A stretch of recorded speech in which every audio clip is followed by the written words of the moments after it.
नमस्कार. नमस्कार. स्वागत आहे टू द पॉइंटमध्ये. तुम्ही नेहमीच टू द पॉइंट बोलतात, म्हणून टू द पॉइंटच आपण सुरुवात करणार आहोत. काय चाललंय सध्या? आम्हाला वेगवेगळ्या गोष्टी तुम्ही म्हणाल की माध्यमच बातम्या चालवतात, पण ज्या गोष्टी घडत आहेत आम्हाला कधी वाटतं छगन भुजबळ नाराज आहेत, मग कधी त्यांना आम्ही काल बघतो की अमित शहा तुम्हाला अगदी खेचून आवर्जून बाजूचं तुम्हाला मानाचं स्थान देतात. या सगळ्या गोष्टींचा अर्थ कसा काढायचा? हे खरं आहे की प्रोटोकॉल आहे.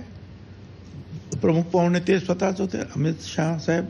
त्यामुळे ते मध्ये तर एका बाजूला उपमुख्यमंत्री एकनाथराव शिंदे, दुसऱ्या बाजूला मला वाटतं चंद्रशेखर बावनकुळे जे भाजपचे अध्यक्ष पण आहेत आणि मंत्री पण आहेत, मग केंद्रीय मंत्री आहेत, मग दुसरे मंत्री जे आहेत 7-8-10 मंत्री तिथे असतील, गिरीश महाजन वगैरे, हे सगळी मंत्री. आणि मग अर्थात ते स्वाभाविक आहे. मी आता सध्या काय आहे, मी एक साधा आमदार आहे, माझी खुर्ची तरी शेवटला ठेवली होती.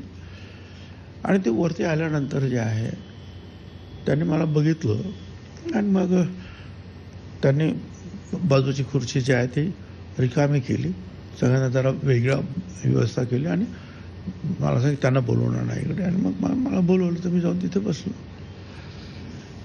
अर्थात हा त्यांच्या मनाचा मोठेपणा आहे किंवा त्यांनी जे आहे एवढं प्रोटोकॉल मोडून जे आहे मला बोलवलं, बसवलं, हा त्यांच्या मनाचा मोठापणा आहे.